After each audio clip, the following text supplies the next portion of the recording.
What up? It's May 8th. Holy shizzle. May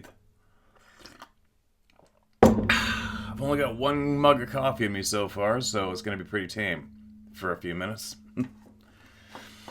Sarah had not expected, not unexpected to me. I totally forgot she had an appointment this morning, so we didn't go in the woods quite yet. She's come with me.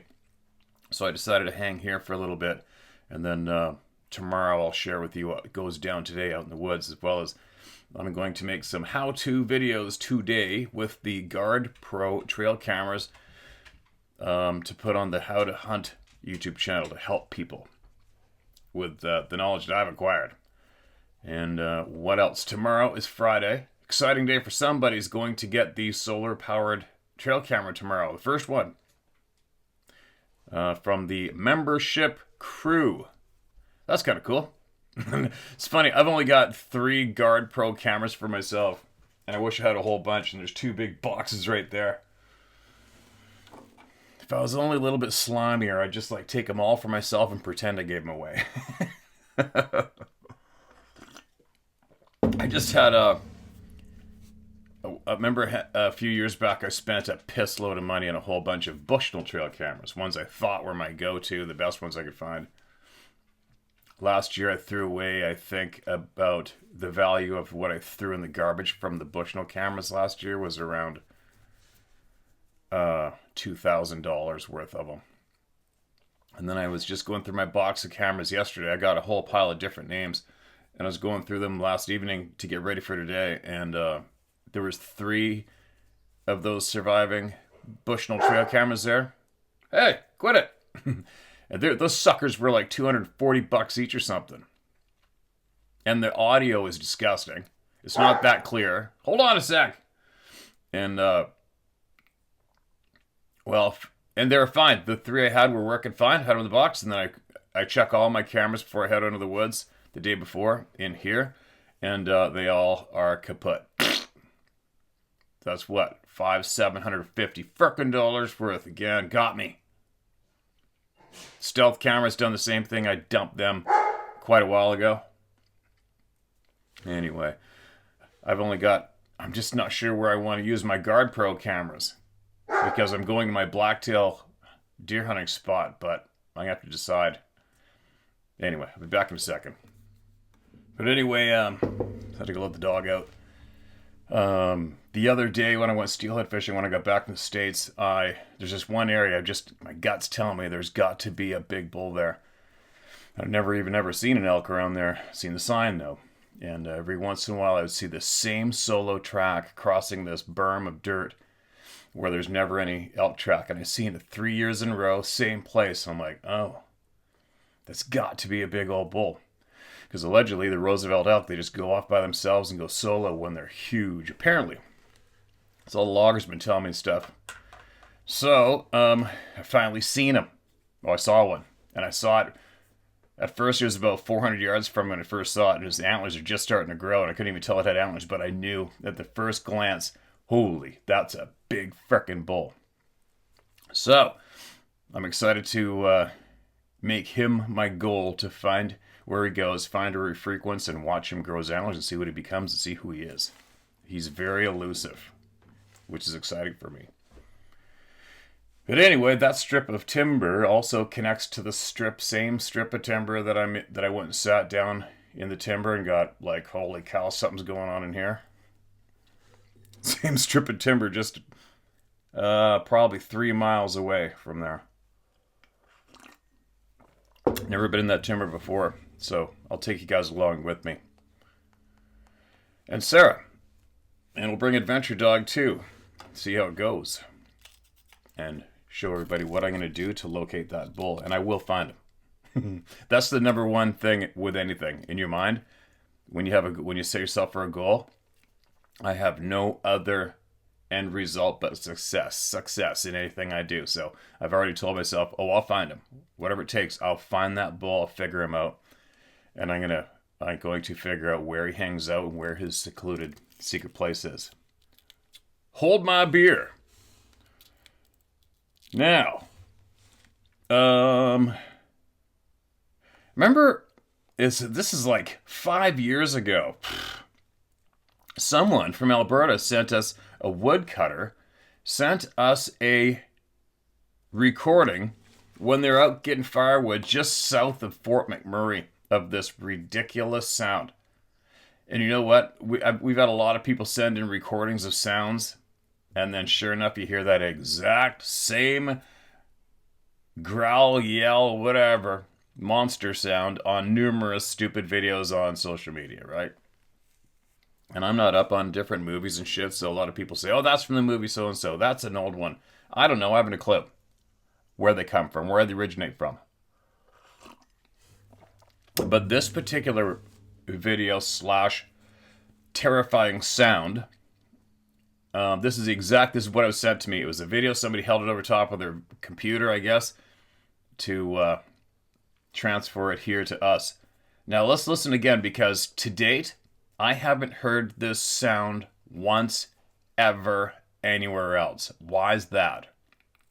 So that lends to tell me that A, it's not a movie, not generated for a movie, right? Because everybody, mainstream, especially all these content-starved wackos that just go about taking everybody's shit and reposting and adding it to this and adding it to that in different videos, so they can get their content, so they can be some kind of an influencer.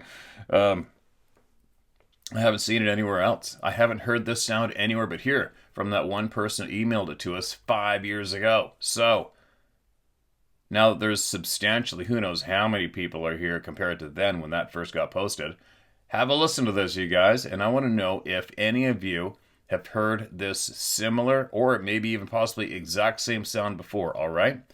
And when we go by what people email in here nonstop is the terror they had from the sound of what they were hearing. This is the only recorded sound that I've heard so far that would back up those feelings if you were to put yourself there. Let's listen to it again.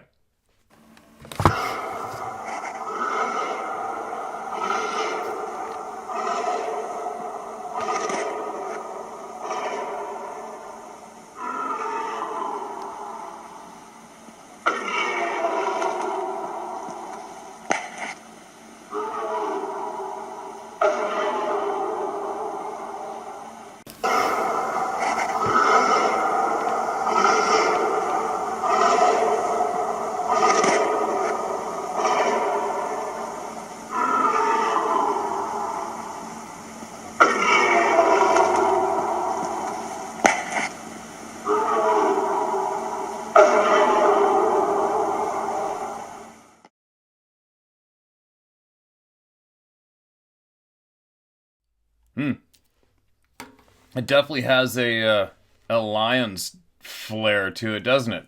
Listening to that again, it definitely has what could sound like a lion.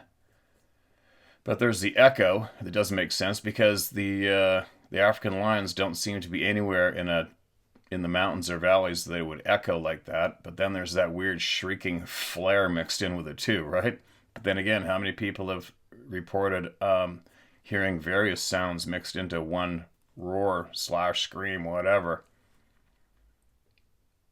But one thing too that it kind of doesn't make sense with the patterns that we hear from all the people here is the shortness of it. Roar. That's not a sound that can't be duplicated. Well, meaning in length, right? That's not that big of a lung. I mean, it's a big lung, but I mean, it's not long drawn out like so many people say. Oh, it went on for 15 seconds before it stopped. That one long howl / roar. So that sounds like I don't know. Who knows? I don't know. I don't know what made the sound, but it's not an overwhelming lung capacity sound, is what I'm saying. Right? Those are short breaths. I don't know.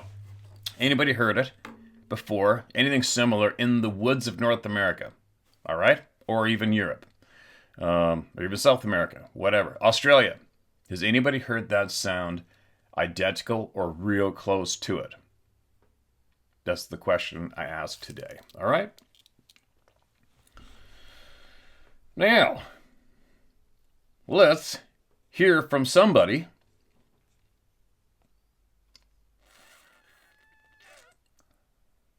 Now, where am I? Gotta go down to the end of the list here. It's a whole bunch.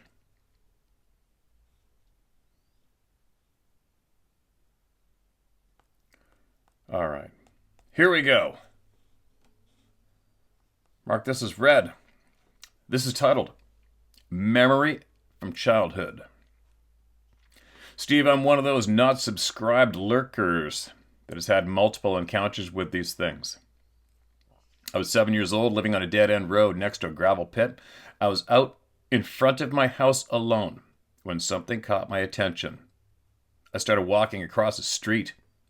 I got about to the middle of the road and looked to my left. Standing there motionless in the tree line, skylined, with his back to the gravel pit, was one of these things. It stood about 8 feet tall with shoulders about 4 feet wide, all black, with no noticeable neck. I was frozen, staring at it for at least a minute.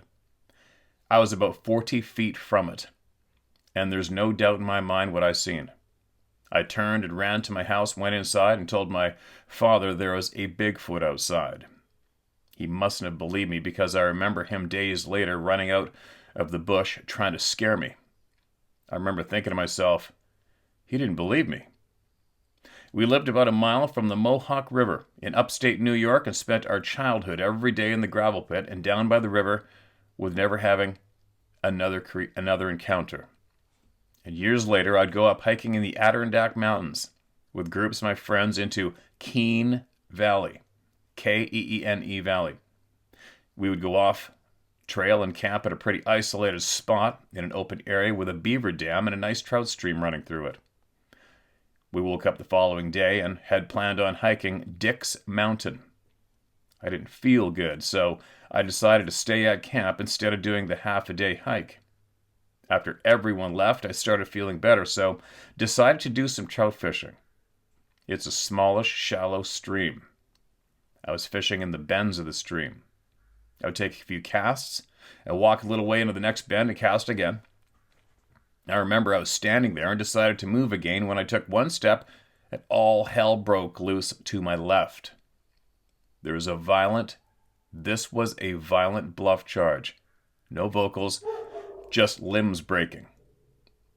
I didn't put two and two together until years later. It was a scary situation, and I thought I was done for when I realized it wasn't coming. It was going. And it kept breaking branches until I couldn't hear it anymore. Nothing else happened that trip.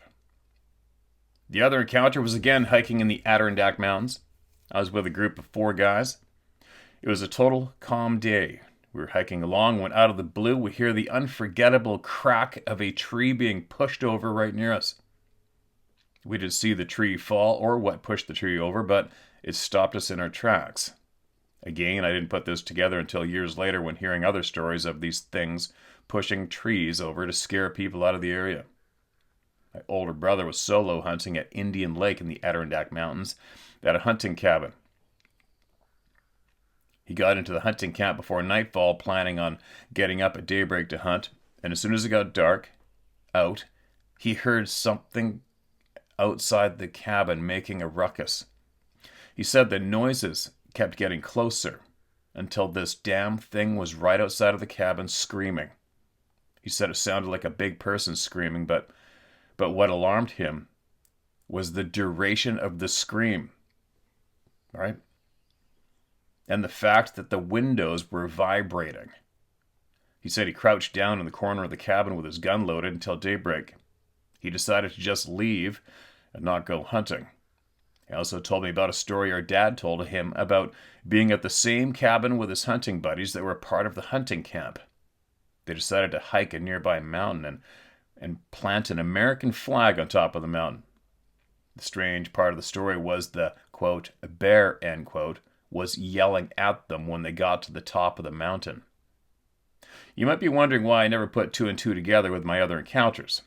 As a young child seeing one of these things, it was such a scary encounter that I all but forgot about my encounter with this thing until my older brother told me about his encounter. That's when I started to look into this subject online, and that's when I seen a picture of the thing I seen as a child, and it brought the memory back to me. I spoke to my father about going into the house, telling him there's a Bigfoot outside. He confirmed everything that I remembered was correct, and that he remembered me coming into the house telling him there's a Bigfoot outside. I didn't press him any more about the incident because he's gotten pretty old and didn't want to make him feel bad about blowing me off. I was born in '73 and remember watching some old movies about Bigfoot with the guy from Star Trek that showed the Patterson-Gimlin film. Oh, Mr. Spock! I've watched every video you have done about this subject and have the utmost respect about your reasons for doing what you're doing. You can't imagine how it makes me feel knowing that I'm not crazy. I'm going to read that one more time so nobody missed it. You can't imagine how it makes me feel knowing I'm not crazy. Bingo. Use my story if you wish. I'll understand if you don't. Why would you understand if I didn't? Why would I not do that? Excuse me, I'd rather you don't use my name, as I'm sure you understand. Yeah, I got you, man. I got you back. All good. You found your people. And there you go. Welcome to the club. I'm glad you found us. You're not crazy. You're not crazy. I don't know if your dad's still kicking, but if he is, send him this video. Send him the video. Maybe he knows something else. You never know. Appreciate you, man. Big time. I'm glad you're here. Glad you're here. The only crazy person here is probably me. Right?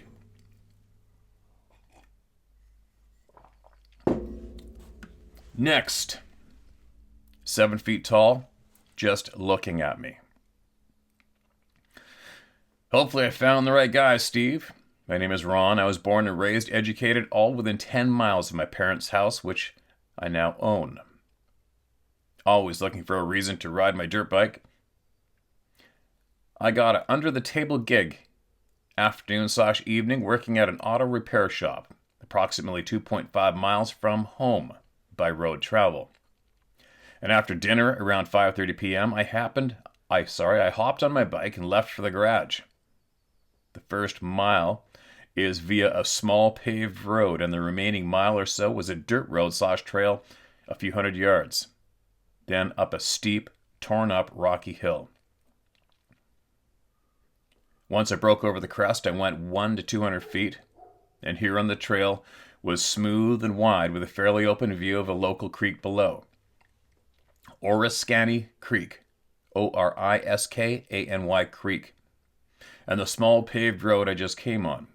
Just for reference, I was less than a quarter mile from the long ago defunct park and about 1/2 mile from the county dump. And I stopped, shut down the bike, got off to look back at the view and have a cigarette. Almost all the leaves had changed color and fallen down. I'm guesstimating a 200 to 250 foot, very steep drop to the creek below, Oriskany Creek.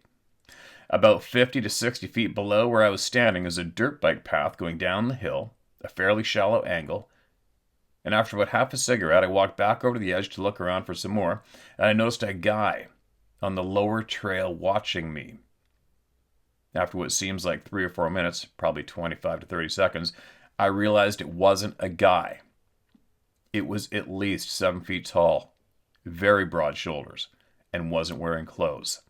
It was a medium dark gray hair with what looked like streaks of black.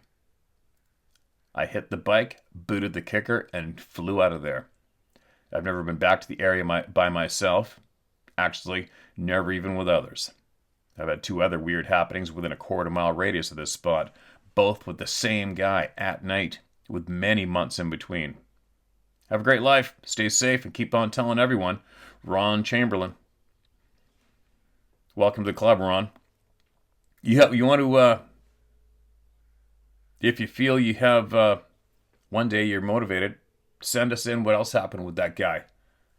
There's going to be people around there that are going to be curious, all right? It just might help them out. Welcome to the club.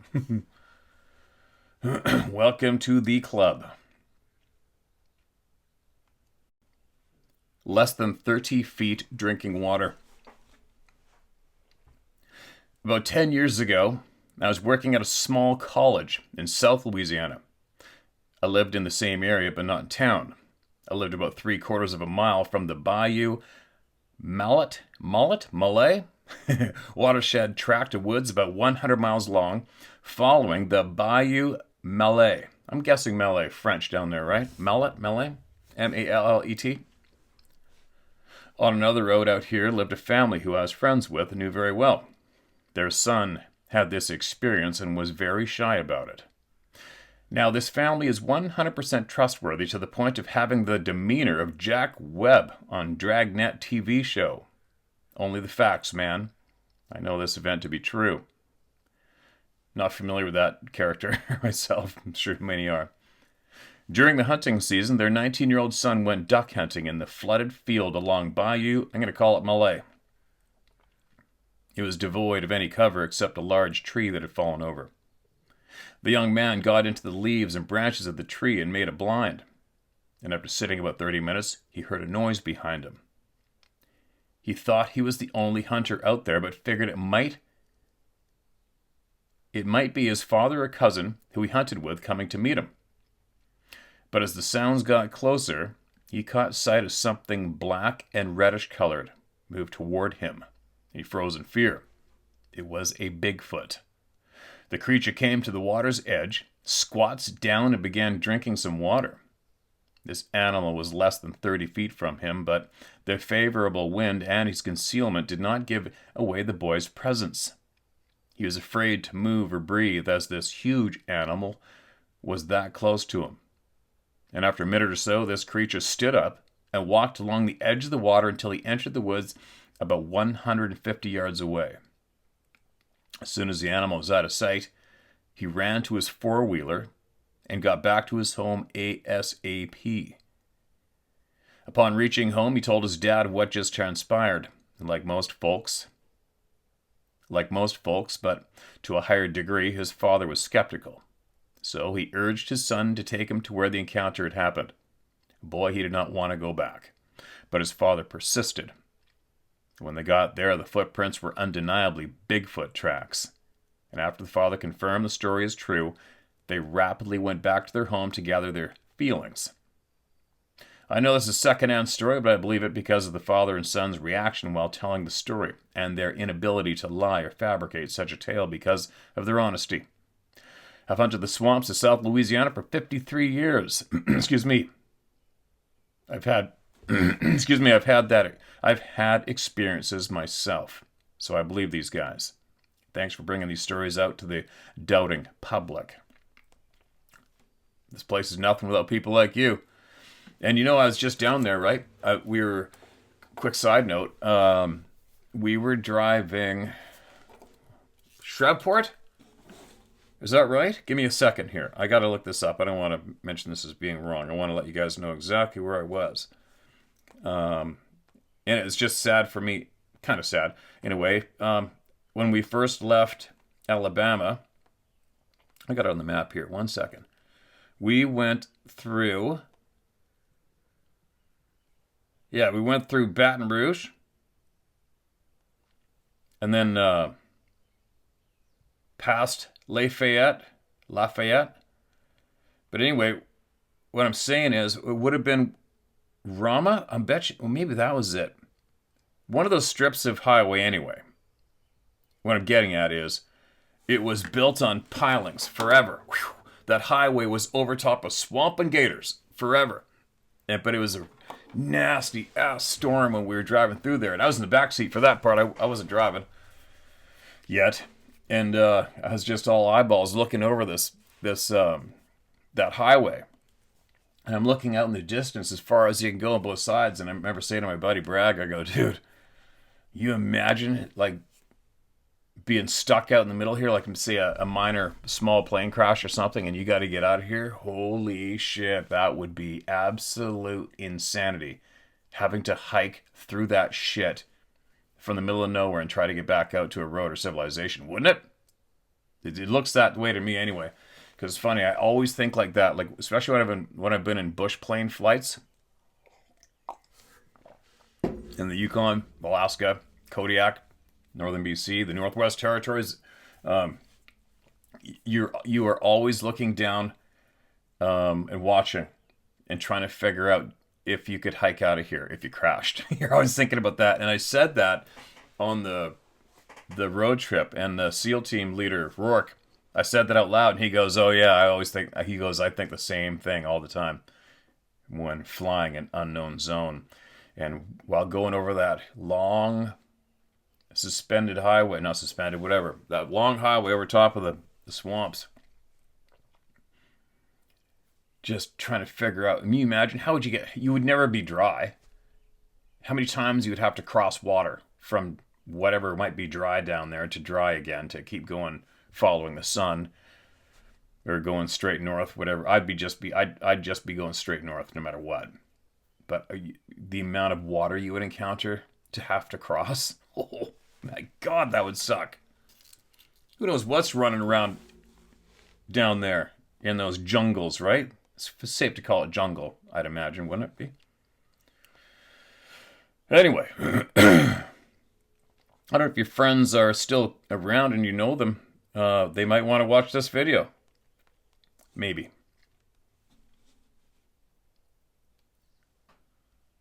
What do we got here? Fellow hunting guides experience. Hello, Steve. My name is BW.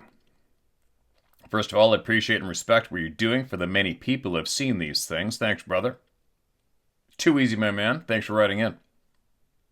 Let me tell you about myself. I grew up in the piney woods of East Texas and came from a family that has a long history of hunters, as in, that's all we did, hunt and fish. My great-great-grandfather was one of the last hunters to harvest a black bear in East Texas, back when they still had bears to hunt here. I wonder what happened to them all. They're not that easy to kill off, not up here.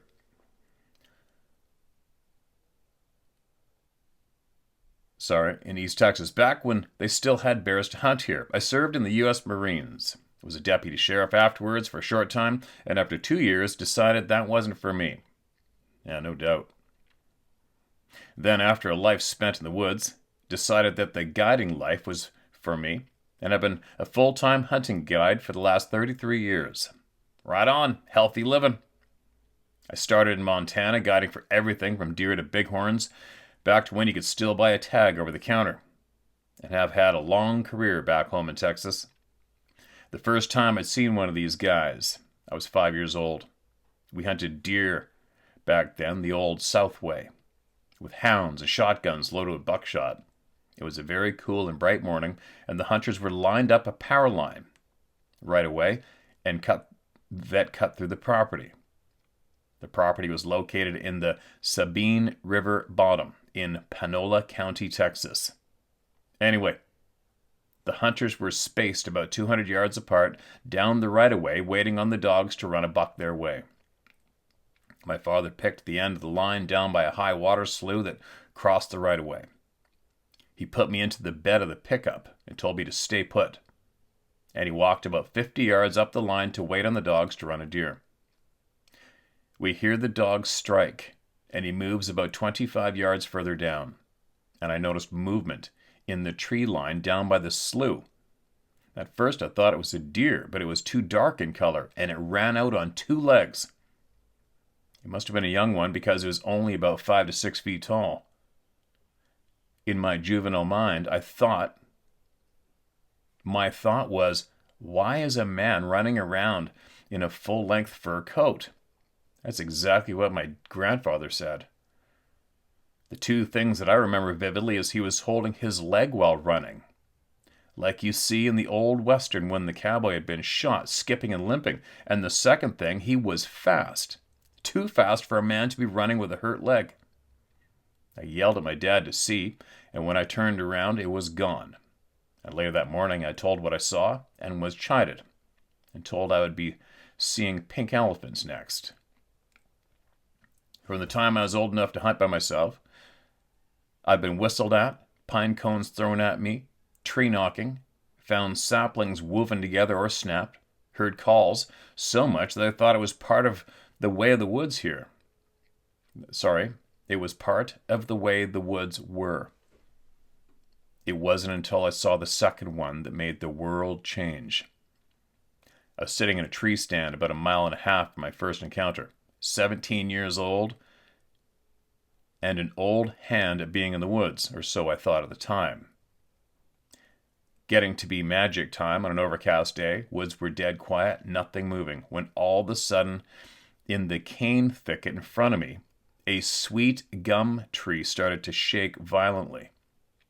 The tree was about 8 inches across at the part I could see over the cane and was whipping like you would a small young sapling. Then it roared, a deep, guttural sound that vibrated my body. Steve, I've been charged by wounded buffalo, had an elephant kick dirt on me, but never have been as afraid in my life as I was that day. I was in shock and I couldn't move, frozen. He shook the tree again. I was so afraid I jumped out of the stand and shot into the air because all I could think about was I don't want to piss it off more and I don't have enough gun. I could hear it running through the thicket away from me, so I jumped on my three-wheeler and floored it. I haven't been back to that place since. You talk about being aware of your surroundings, your sixth sense, and you're right on the money. I've been in a lot of places throughout the years. It's went off, and I don't stay in those places.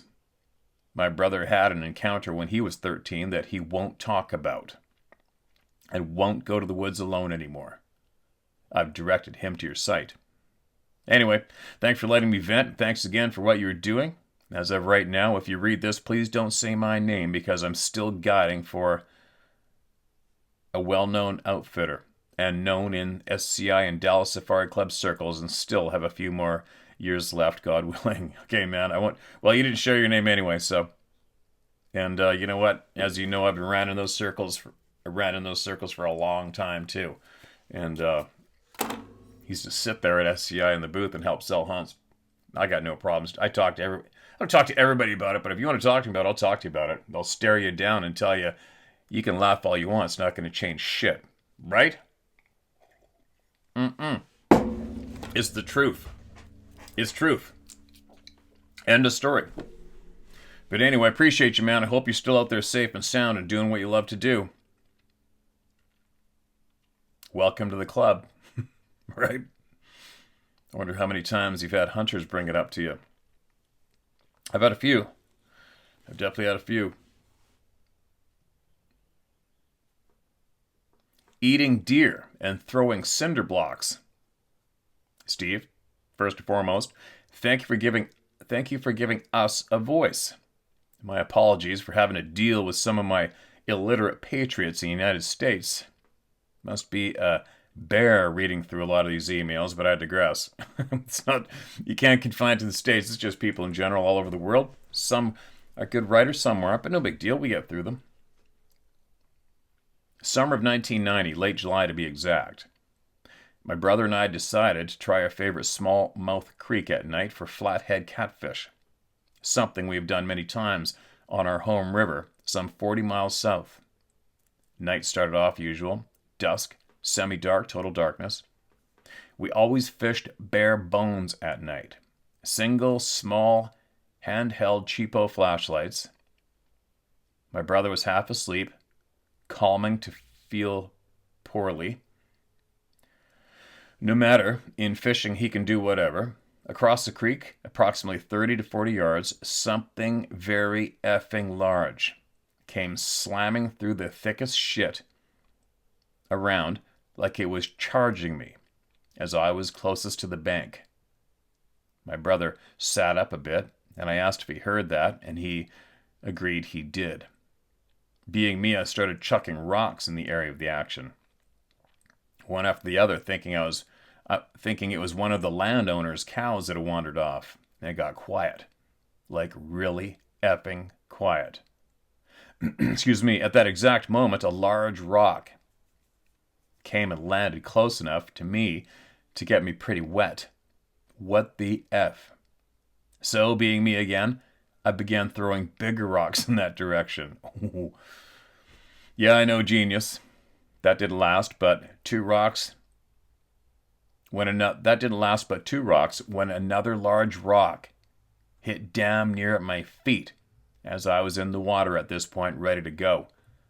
Then a large, fast, powerful woof like nothing I've ever heard, came at me.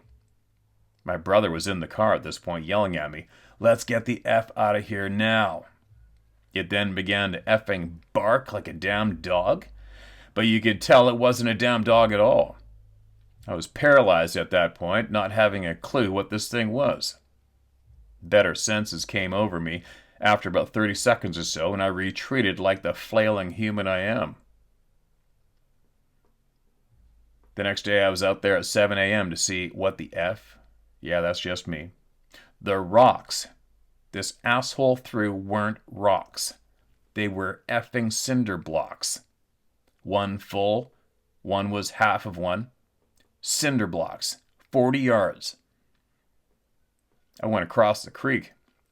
This area I knew well, as it was a hot spot for large bass for me. The thicket it came through was 7 feet tall, and you couldn't see through it at all. The path was clear, where Mr. or Mrs. Asshole plowed through. Not totally clear, but doable, and behind the thicket were 2 dead whitetails. One seemingly fresh, one well eaten. I know why he was pissed off now, or she, I suppose. Never saw the effort, and I'm thankful I didn't. I know full well what it was. Nothing in Indiana can do shit like that. Worms? Property owner?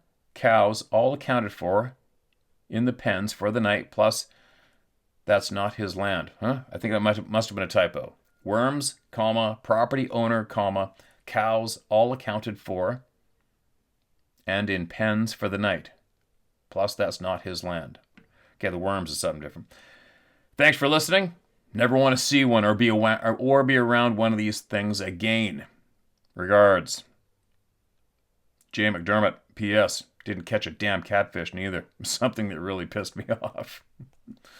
Wow, cinder blocks. 2 deer. Crazy. Welcome to the club.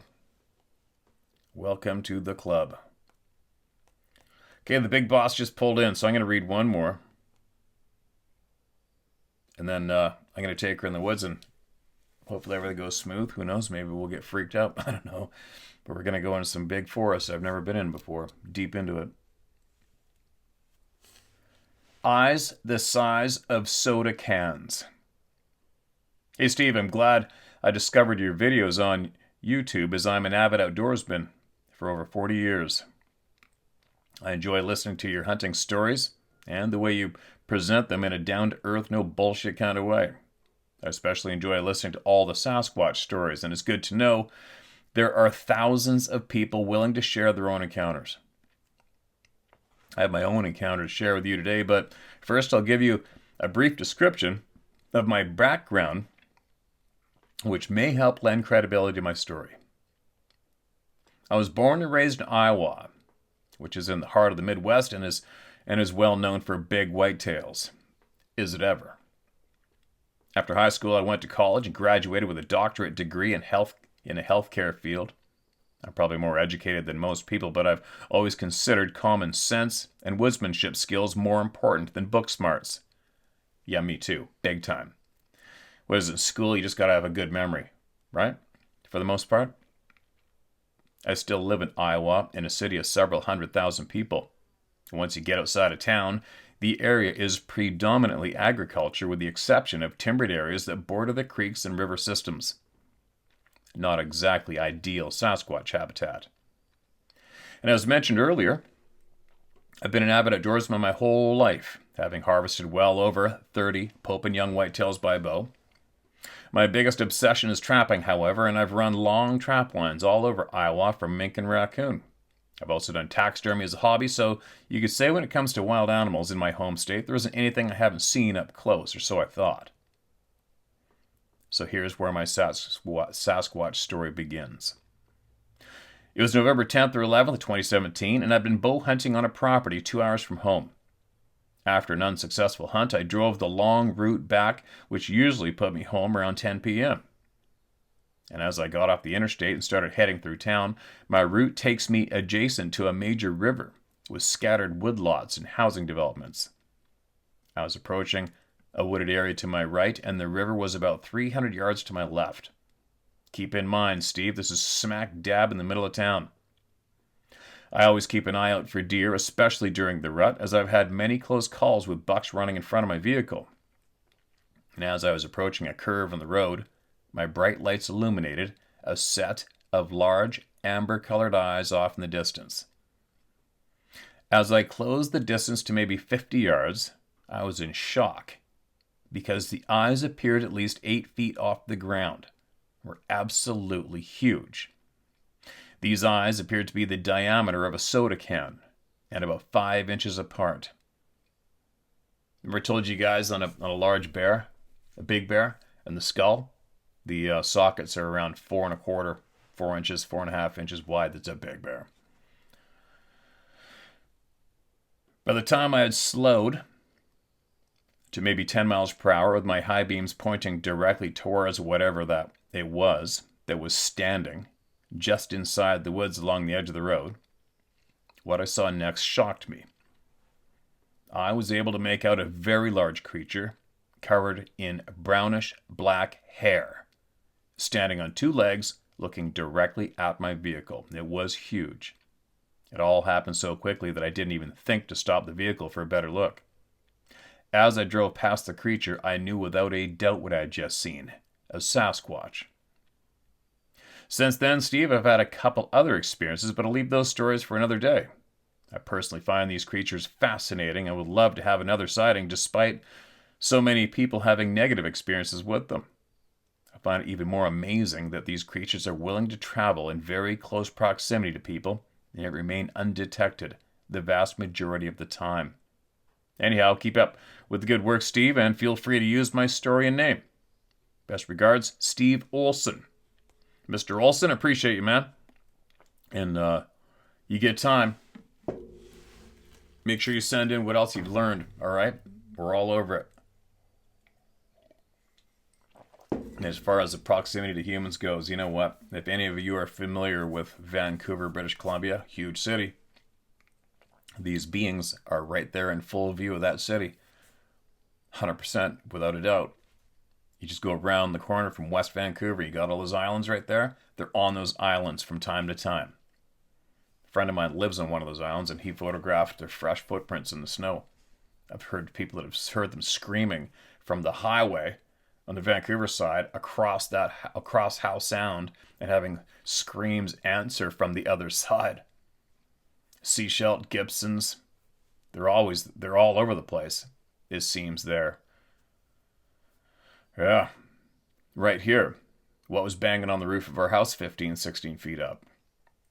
The taxi driver from town here had a fare and had one of these people walk across in front of the taxi in the headlights coming up my street. Sarah had something walk up behind her that she couldn't see in broad daylight walking the dog down by the river. That's about 800 meters away from here. We had people email in about these being seen a lot on their grandmother's farm, which is through the trees right there, about 300 yards. And there's houses, not all over. I mean, they're all rural properties right here, but town to drive in, what is the center of town, drive from here is 4 minutes. Right? All over. But it's not hard. You know what? If you think about it, if somebody challenged me to, if somebody challenged me to make it across town unseen and I could travel anytime, piece of cake, right? Really.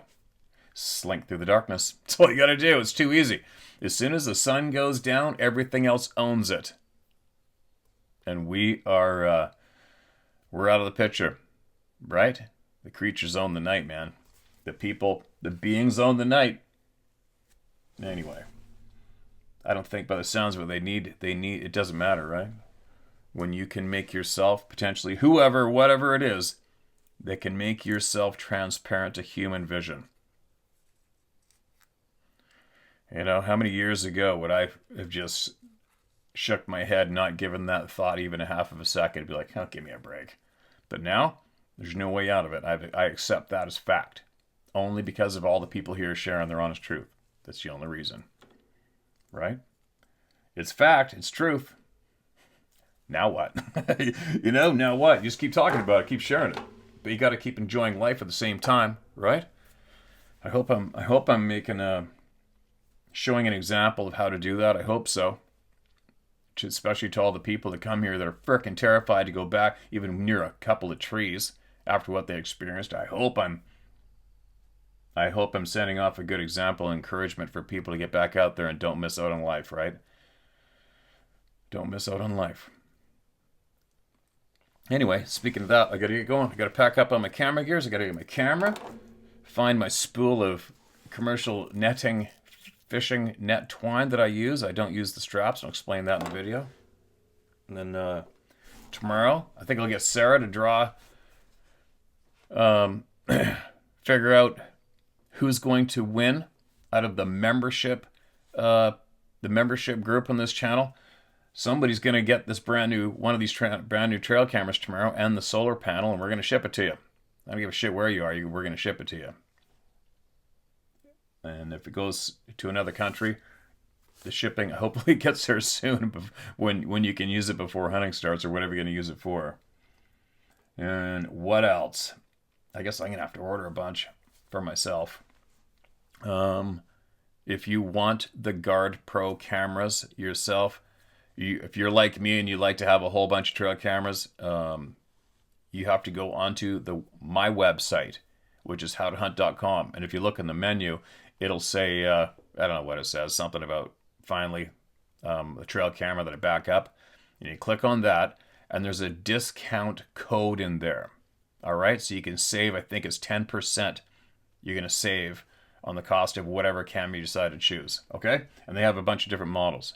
But it's 110% the best trail camera I've used to date, and it was half the cost of those frickin' Bushnells that I threw in the garbage. Ugh. And at least I don't have to throw it. Well, I got one more Bushnell that still works. It's like, well, I can't put it out by itself, right? There's nothing worse than the effort that I put in to get trail cameras in the woods is huge, and a lot of misinformed people think it's cheating. First off, if there's anybody here that might be that mind frame, I'm not sharing any more emails, by the way, so there you go. If you actually think that a trail camera is cheating in any way, just look at it from this angle, okay? Anybody can go buy a trail camera and anybody can strap it to a tree, right? And but where are you going to put that camera to get consistent game or whatever species of animal you're curious about? How are you going to know where to put that camera? The only way you're going to know is you already did the sweat, the blood, and the tears to find the trail, right?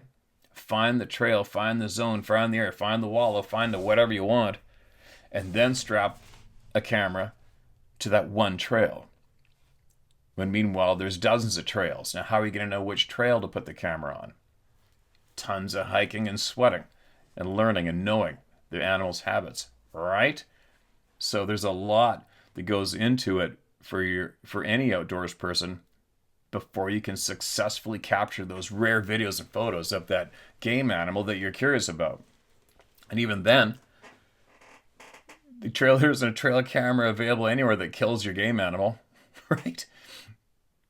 If I could have, man, if a trail camera helped me cheat to harvest game animals, I would have, oh man, there's so many monstrous bucks I would have gotten. The biggest buck I ever came across in my life, black-tailed deer in British Columbia. I watched him grow for a few years. I have him on trail cameras, probably photos and video. I had him on trail cameras, I don't know, 50 or 60 times. And I got my eyes physically on him twice. That's it. Right? Trail cameras aren't cheating. Trail cameras don't help you cut a tag. Well, they help you cut a tag, but they don't kill anything. Trust me. It all still boils down to your skills and the time you put in the woods. That's how you get your game. Skills, knowledge, time. I harvested probably, I don't know how many record book size animals I harvested, and by staying on that one animal. way before I ever got a trail camera. Do you imagine how exciting it was for me to get a trail camera? It would have been like a caveman coming across a Bic lighter. Oh my God, no way. Really? And when I did get my first 2 trail cameras, I was so frickin' excited to take them into guide camp. And the one camera I threw down on the main horse trail in the bottom of the valley, and the other camera I put up on top of the mountain over top of a mineral lick we made for stone sheep. And I'm pretty confident I'm the first person in the world to have ever captured stone sheep on trail camera. You can prove me wrong, I still got it. Nobody had. I'm the first one. But it was amazing for me on that salt lick. I'll never forget, because we're talking straight on top of the mountain. Not in nasty, cliffs, but on top of the mountain where we kill sheep. Only sheep. And I've only seen sheep up there, a couple mountain goats. I couldn't believe it. Bull caribou, bull moose, bull elk. The amount of elk and moose that were coming all the way up to the top and hitting that salt, I would never have guessed in a million years. Not all the time, even. It was on hard ground, and that moss that's like this and any other tracks, I wouldn't have guessed to be looking for moose tracks. Caribou is not really a surprise, but I'd never ever seen a moose or an elk up there ever before in years. And it was kind of cool to learn that. But anyway, I'm babbling. I'm get it moving. And tomorrow morning you should see the video of today, and I think as long as the mosquitoes aren't too bad, because they freak out Sarah badly, hopefully I can get her to hang out once we're back in that forest. I just might hang out in there for a little bit and make a video and then post it up for tomorrow. There you go. Share my story at howtohunt.com. That's where you get it shared word for word, right? And the link to these wicked frickin' trail cameras is in the description below, and it takes you to the website, all right? And Sarah's store is in there and everything else. I'm out of here.